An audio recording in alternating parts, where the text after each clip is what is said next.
Em teologia, e todo mundo vai perguntar que bicho é esse, ou não? Todo mundo sabe que é teologia, telos, Deus, logos, conhecimento, conhecimento de Deus, ou logos, fala, ou palavra, palavra acerca de Deus.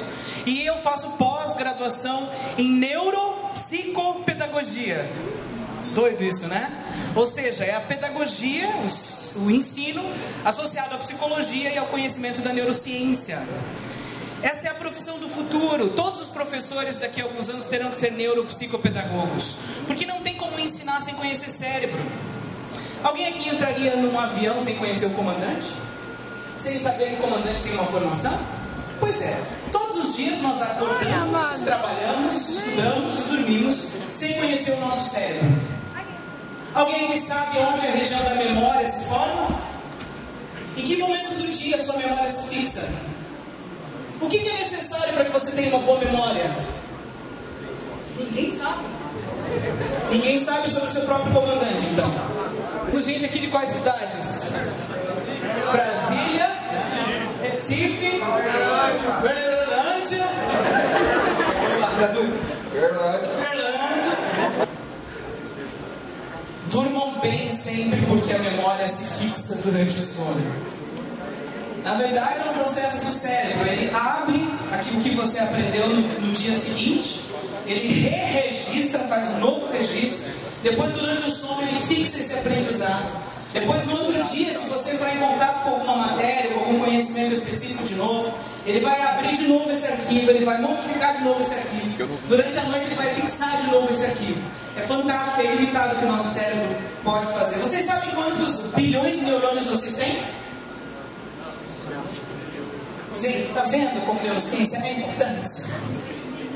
96 bilhões de neurônios. Antes, até alguns anos atrás, se acreditava que eram 100 bilhões de células neuronais. Hoje, já se sabe que são 96 bilhões de neurônios. Eu sou filha adotiva. Provavelmente eu fui rejeitada desde o ventre. Provavelmente a minha mãe biológica não me quis. Provavelmente ela pode ter tentado me matar ou me abortar de alguma forma. A neurociência já sabe que a gente recebe um registro genético dos nossos pais. A gente vem meio que com uma pré-programação que coloca em jogo inclusive o critério do livre-arbítrio, a livre escolha, a capacidade de escolher. Então, a psicologia e a neurociência são fundamentais para a transformação dos nossos clãs, das nossas famílias e das próximas gerações. Tudo que a gente está vendo na indústria, tudo que a gente está vendo no ecossistema, tudo que a gente está vendo nos modelos políticos, econômicos, educacionais, não nos agrada. Se não fosse assim, nós não estaríamos na rua, tá certo? Vocês estão aqui nesse congresso porque vocês questionam, porque vocês querem algo diferente. E é sobre tudo isso que a gente vai falar hoje. Então, o que a gente precisa entender é que para a gente mudar e a gente evoluir, a gente precisa muito se abrir para o conhecimento e se abrir para a mudança. É engraçado. O cérebro precisa dessa possibilidade. Sabe como a gente mantém o cérebro jovem? Brincando com ele e aprendendo coisas novas o tempo todo. Se você quer aprender um novo idioma depois de 9 anos de idade, que é onde se fecha a janela da linguística dentro do nosso cérebro, dos 6 aos 9 é a janela mais aberta. Se você tiver um filho, ponha ele para estudar inglês ou francês entre 6 e 9 anos, porque é capaz de ele aprender com mais facilidade, mais rapidez, e ele não vai ter o accent, o sotaque depois. Ele vai ficar com a língua mais bonita para falar, ele não vai ter um sotaque abrasileirado, digamos assim, I'm not dog no. Mas a dica para vocês é aprendam sempre coisas novas, porque assim vocês vão manter o cérebro sempre atualizado, sempre jovem. Essa é a maneira de manter o cérebro jovem. Fazendo coisas trickies, fazendo pegadinhas, fazendo joguinhos e aprendendo coisas novas. Bom, antes de qualquer coisa, eu estou aqui falando com uma bibliografia básica. Geralmente as pessoas põem a bibliografia no final, mas como eu sei que tem vários céticos às vezes na plateia, eu trouxe uma bibliografia básica de alguns físicos e alguns teólogos e alguns teóricos cientistas sobre tudo que eu vou falar aqui. Sempre o todo faz parte do um e o um faz parte do todo. E a gente percebe uma tríade constante nos elementos da física quântica, e nos elementos do universo, e nos elementos da teologia. É muito interessante. Então, o um no todo, o todo no um, e os três sempre juntos aparecem de alguma forma. E vocês vão ver mais adiante isso. Mas guardem essa ideia. Vamos para o aspecto físico da nossa existência, só para falar um pouquinho de física quântica. A física quântica, ela tem uma teoria chamada princípio antrópico, que quer dizer o seguinte: o mundo foi criado para existir um observador, seres humanos e consciência, há uma inteligência por trás de tudo isso. Primeira coisa, o mundo, para a física quântica, o mundo já não é mais resultado do acaso. Não é. Porque ele só existe como ele é, feito do jeito que ele é, com as partículas que ele tem, e com as partes que a gente ainda não conhece, que são misteriosas, como a própria força escura, que eles chamam, ou energia escura, enfim, que a gente vai ver mais adiante. A gente conhece e desconhece, é porque existe um motivo para existir, não é fruto do acaso. Eu fiz jornalismo também, e dentro do jornalismo eu estudei uma cadeira de filosofia da ciência, que fala exatamente sobre isso, de como a própria ciência se sobrepõe e se redescobre, né? A gente tinha os antibióticos de primeira geração. Hoje já existem antibióticos muito mais avançados do que a penicilina, que foi o primeiro a ser descoberto. Hoje a gente toma azitromicina, né, que já é uma evolução, já é um antibiótico mais avançado do que a própria amoxicilina, né? Quem já teve amidalite está entendendo mais ou menos o que eu estou falando, né, gente? O mundo que vemos contém apenas 4% de partículas detectáveis, o restante é invisível. E conhecemos apenas 1% da realidade visível, os outros 99% do universo é invisível, mas existe. Então, na verdade, muito do que é invisível existe, e eu posso sentir ou ver a reação daquilo de alguma forma, mas eu não vejo. É como o vento, eu sinto, mas eu não vejo. E é mais ou menos disso que a física quântica trata. Daquilo que é mistério ainda no universo. E por que espiritualidade, física quântica e liderança? Porque está na hora de a gente largar a mão de achar que sabe tudo e todas as verdades a respeito de tudo, porque a própria física já tem as suas dúvidas. Só que eu entendo também o problema da espiritualidade, porque ela foi muito prostituída e idiotizada. Eu entendo esse processo. Foi emburrecido o processo. Tem muitas religiões que falam coisas que a gente fica de cabelo em pé mesmo, horrorizado, porque não tem lógica nenhuma. E quando eu falo da lógica filosófica mesmo, né? Acho muito interessante essa abertura do Gênesis. Eu estou usando o Gênesis como uma referência metafórica, não porque necessariamente eu acredite em absolutamente tudo que está escrito na Bíblia, apesar de eu acreditar. Mas vocês sabem que quando a gente lê o livro de Ouro das Religiões, a gente entende que tem muitos relatos sobre a criação do mundo e sobre os primeiros seres humanos que são muito parecidos entre as religiões e entre as culturas. No Oriente Médio, na Índia, etc, etc. Então, é interessante observar que, por mais que tenham pequenas diferenças, a maior parte das religiões falam quase que a mesma coisa em alguns pontos. Eu converso com um cristão, eu converso com um espírita, eu converso com um bandista, eu converso com um budista, eu converso com um hinduísta. E converso com islâmicos também, que são as maiores religiões do mundo. Quais são as maiores religiões do mundo? Judaísmo, hinduísmo, cristianismo, budismo. Faltou algum? E o islamismo. Mas basicamente tem coisas que são muito semelhantes entre elas, né? Elas levam para um ponto meio que comum. E eu uso essa metáfora aqui para que a gente possa pensar um pouco sobre o que quer dizer luz. Tem luz nessa cadeira aí? Tem luz nessa sala? Tem luz no seu corpo? Será que tem? No princípio criou Deus o céu e a terra era sem forma e vazia, e havia trevas sobre a face do abismo, e o Espírito de Deus se movia sobre a face das águas, e disse Deus, haja luz, e houve light. Partícula elementar mediadora da força eletromagnética, a troca de fótons entre as partículas como os elétrons e os prótons é descrita pela eletrodinâmica quântica, a qual é a parte mais antiga do modelo padrão da física de partículas.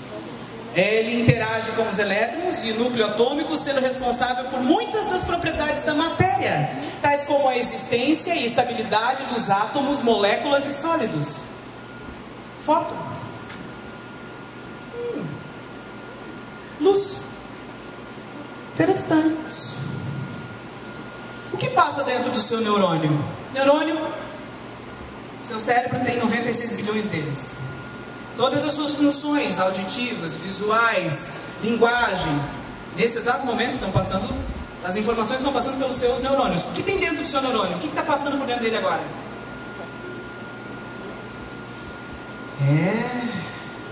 Eu acho que tem que criar uma cadeira de neurociência dentro da faculdade de engenharia, gente. Por que eu acho que tem que criar uma cadeira de neurociência dentro da faculdade de engenharia? O que é o motor de um carro?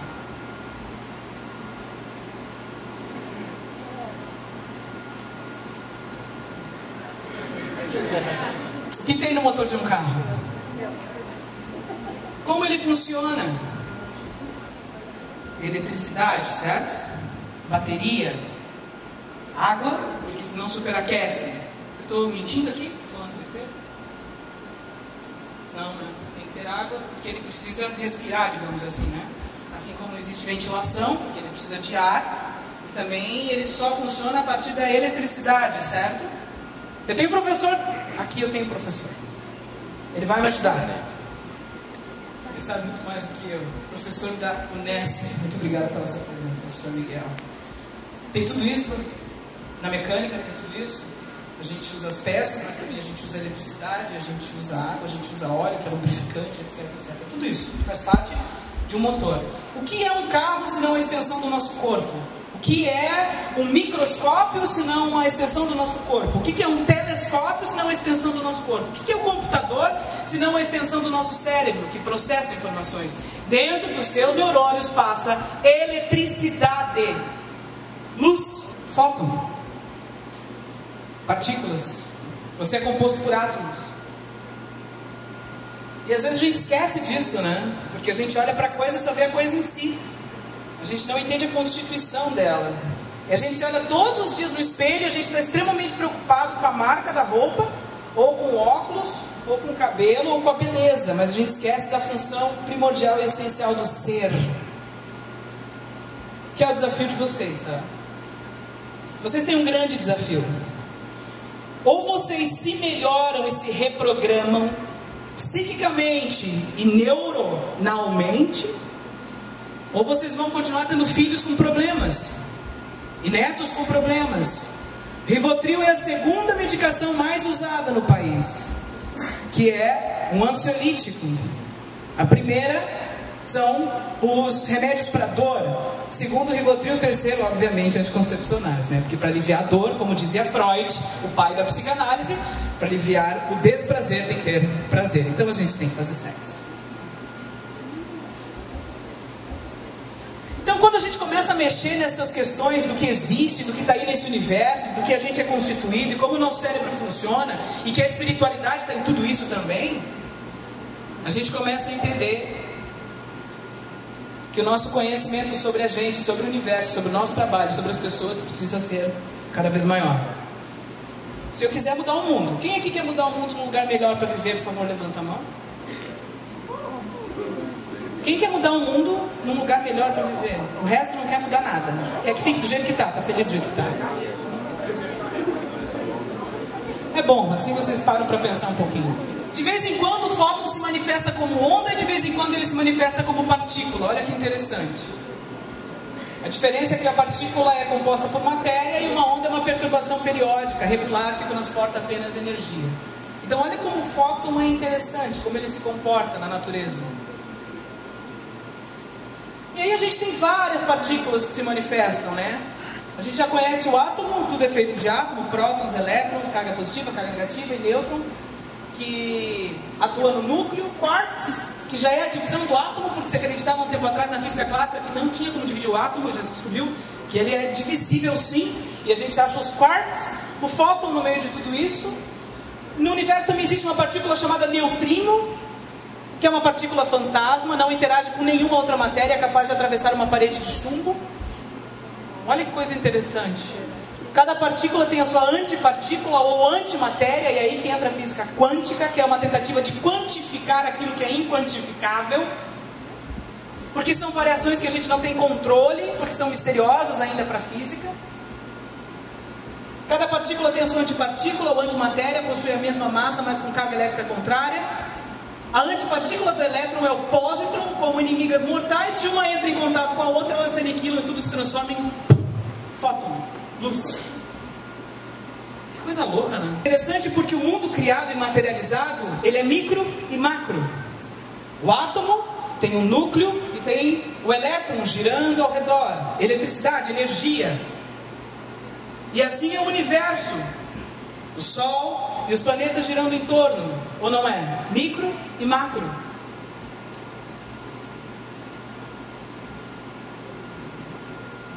Olha que interessante, partículas e antipartículas existem em mundos opostos e separados e os cientistas não sabem explicar o porquê desse fenômeno, interagindo nesse mesmo momento. E aí os físicos sempre se perguntam, por que as coisas são compostas por uma tríade? Pai, Filho, Espírito Santo. Corpo, alma, espírito. Próton, elétron, nêutron. E aí eu vejo o apóstolo Paulo falando em 3 céus. Eu fui até o 3º céu. Ou ele diz que alguém foi ao 3º céu. Teoricamente pode ter sido ele. Essas partículas inexplicáveis, como o neutrino, por exemplo, partícula fantasma, parecem ser algo supérfluo no universo físico, sem nenhuma função na estruturação e sustentação da realidade fenomênica, como se elas fossem um resíduo de algum processo físico que ocorreu ou ocorre em regiões longínquas ou nos primórdios do universo. Ou seja, é como se algo estivesse acontecendo em outra dimensão e de alguma forma essa informação chega por essas partículas aqui nessa dimensão. Então há uma comunicação entre essas dimensões. Como é que você poderia, por exemplo, explicar a ressurreição de Cristo? Se ela aconteceu? Eu acredito que sim. Tem gente que acredita que não. Como é que você acredita nos fenômenos espirituais da meditação? No contato que as pessoas fazem com o divino? Daqui a pouquinho a gente vai ver a parte neurológica.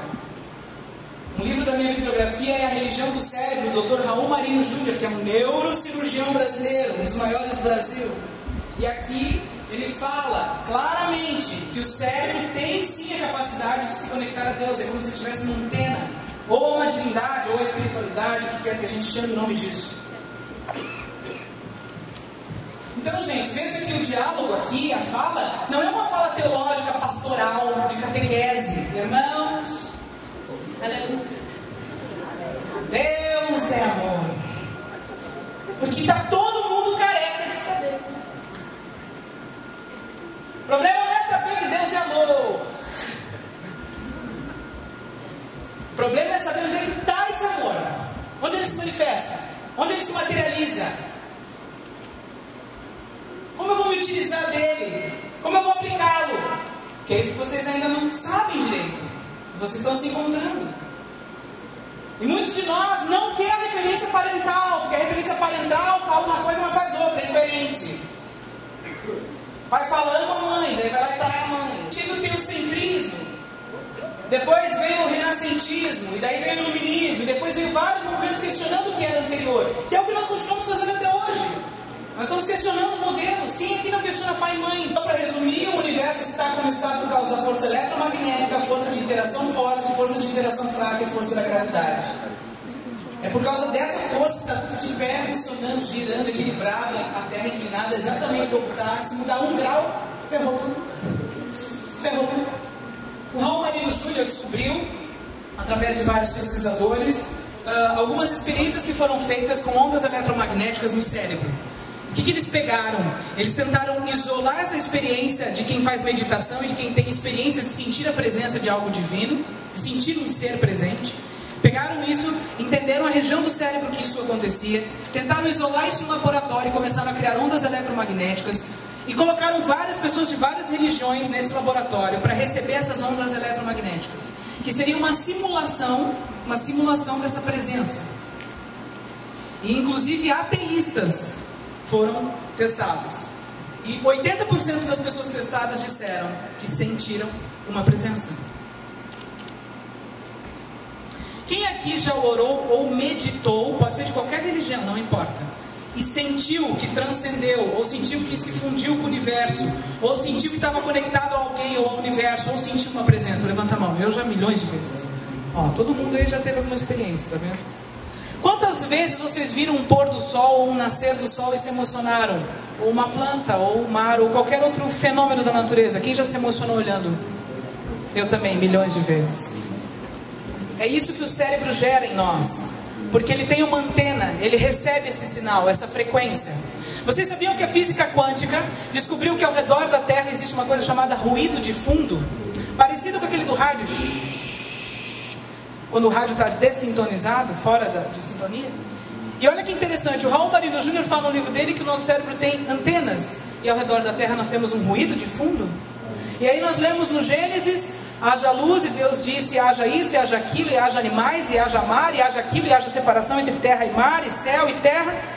Por que a fala é tão importante nesse contexto de narração da poética do Gênesis? Porque frequência. A voz é o quê? É uma prega vocal emitindo, através do oxigênio, uma frequência. Quando a gente estuda a teoria do Espírito Santo dentro da teologia, é chamada de pneumatologia.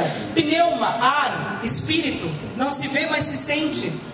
Então as partículas do ar entram na minha prega vocal e geram uma frequência. O Espírito gera uma frequência e Deus criou através da voz dele. Vibrou a voz dele como ondas e ele foi movendo o universo. Então Deus é energia, é como se fosse uma frequência. Que engraçado, a Bíblia diz que Deus é uma luz inacessível. E tudo é composto de luz, então Deus está em tudo. São perguntas que a gente vai começando a deixar para vocês, baseando na neurociência, na física quântica e na filosofia. Platão fundou a dialética. E vocês sabem qual é a dialética platônica? O cara ficava olhando os fenômenos da natureza, ficava olhando o universo e as coisas ao redor dele e pensando, existe um mundo ideal, o mundo das ideias, o mundo em que tudo é absoluto e perfeito. Ele está falando de uma dimensão. E existe o mundo sensível, que é o mundo da matéria, o mundo onde as coisas se materializam. E esses dois mundos se dialogam, é daí que vem dialética, diálogo, duas dimensões. Então quando a gente começa a estudar filosofia, psicologia, o próprio Freud, muitas vezes quando ele falava em psique, ele usava um termo que não era exatamente psique, não era alma, não era espírito, mas era algo in between, era algo entre isso.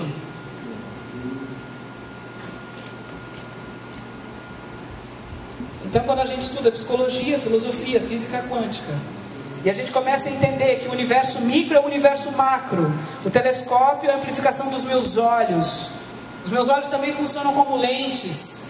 Quando eu começo a entender o computador, a energia, a própria lógica binária, o 0 e o 1, o fuzzy logic, que é usado na cibernética. Fuzzy logic é aquela lógica que descobriu que existe mais entre 0 e 1 do que possa imaginar a nossa filosofia. O 0.1, 0.2 até chegar no 1, e que é usado em cibernética e inteligência artificial, nanotecnologia.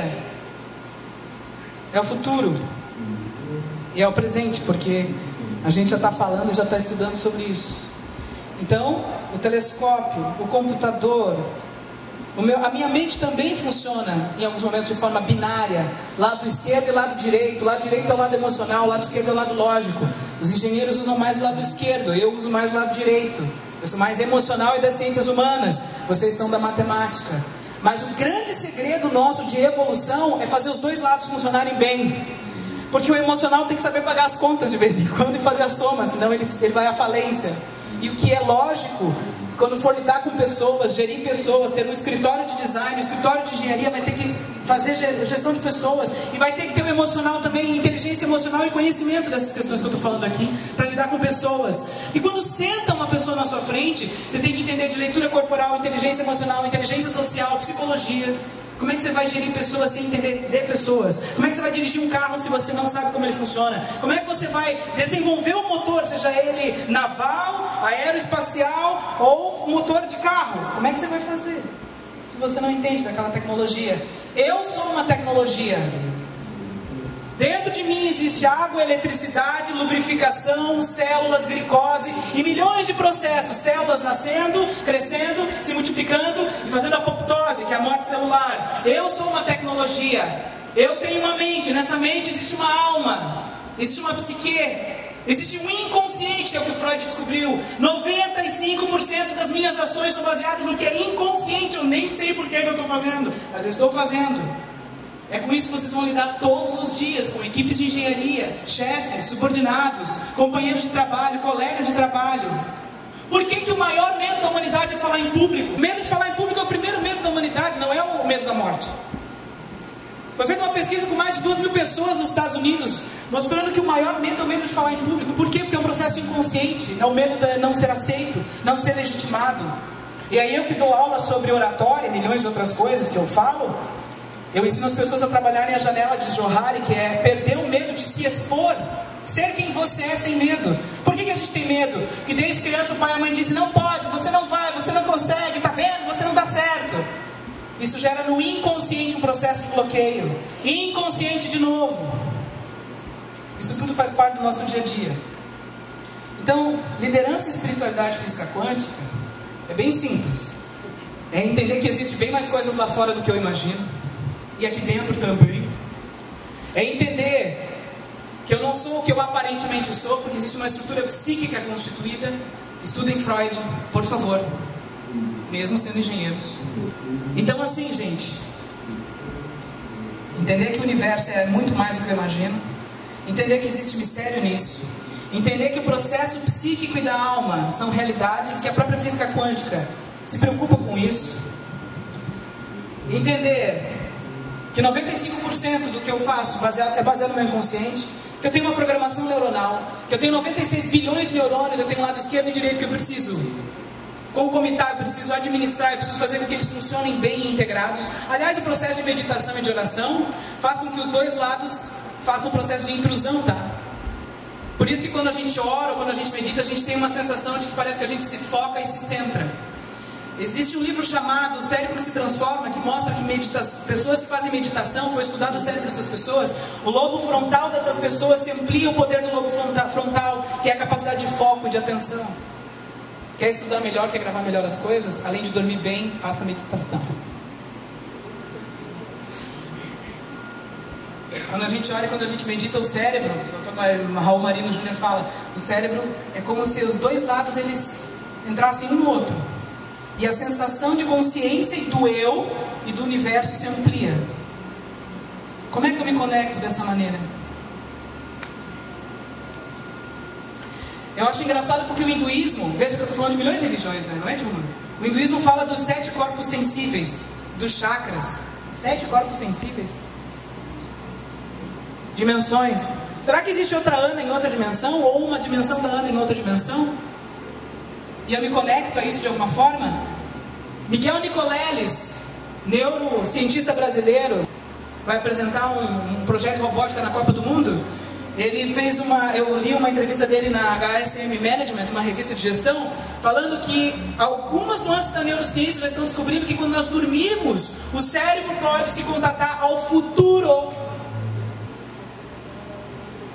Então existe muito mais coisas entre o céu e a terra do que possa imaginar a nossa vã filosofia.